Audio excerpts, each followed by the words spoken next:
আপনাদের সকলকে শুভেচ্ছা ভালোবাসা জানিয়ে আমি রবীন্দ্রনাথ ঠাকুরের প্রহাসিনী কাব্যগ্রন্থের অন্তর্গত পরিণয় মঙ্গল কবিতাটি আবৃত্তি করব। এই কবিতাটি আবৃত্তি করার আগে একটা ছোট্ট গল্প আছে, যেটা না বললে এই কবিতাটি অসম্পূর্ণ থেকে যাবে, তাই এটা একটু বলে নিচ্ছি।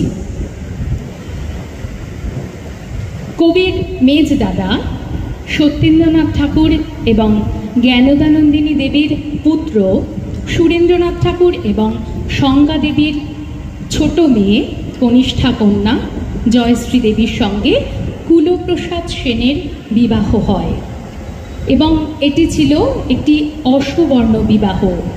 তো তখন খুব চাঞ্চল্য সেই সময় তৎকালীন সমাজে এবং ঠাকুর বাড়িতে এই বিবাহ নিয়ে, এই অসবর্ণ বিবাহ নিয়ে একটি চাঞ্চল্যের সৃষ্টি হয় এবং দ্বিমত তৈরি হয় সেখানে। পরবর্তীকালে পরে তার কিছুদিন পরেই তাদের বিবাহ হয় এবং রবীন্দ্রনাথ ঠাকুর আমাদের বিশ্বকবি, তিনি সেখানে এই বিয়েতে তিনি পৌরোহিত্য করেন।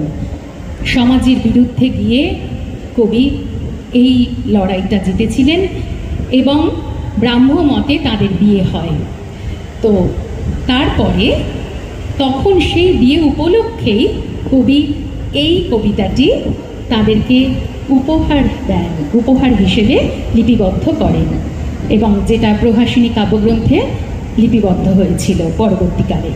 তো আমি সেই কবিতাটাই একটু বলছি।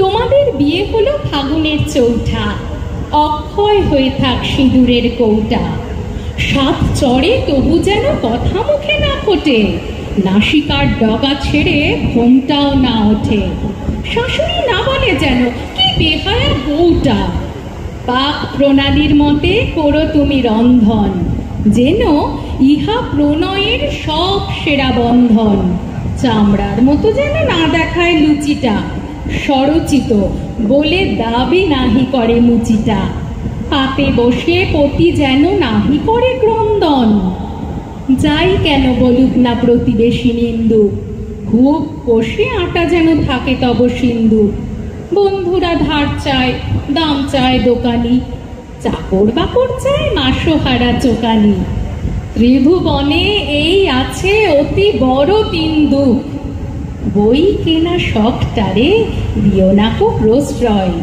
ধার নিয়ে ফিরিও না তাতে নাহি দোষ রয়, বোঝো আর নাই বোঝো কাছে রেখো গীতাটি, মাঝে মাঝে উল্টিও মনুসংহিতাটি, স্ত্রী স্বামীর ছায়া সম মনে যেন হোস রয়, যদি কোনো শুভ দিনে ভর্তানা ভৎসে বেশি ব্যয় হয়ে পড়ে আকারুই মৎস্যে, কালিয়ার সৌরভে প্রাণ যবে উতলায়, ভোজনে দুজনে শুধু বসিবে কি দুতলায়, লোভিয়ে কবির নাম মনে রেখো বৎসে, দ্রুত উন্নতি দেখে স্বামীর অদৃষ্ট, দারোগাগিরিতে এসে শেষে পাক ইষ্ট, বহু পুণ্যের ফল যদি তার থাকে রে, রায় বাহাদুর খ্যাতি পাবে তবে আখেরে, তারপরে আরো কি বা রবে অবশিষ্ট।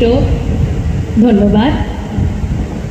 সকলে খুব ভালো থাকবেন, সুস্থ থাকবেন, আবার দেখা হবে।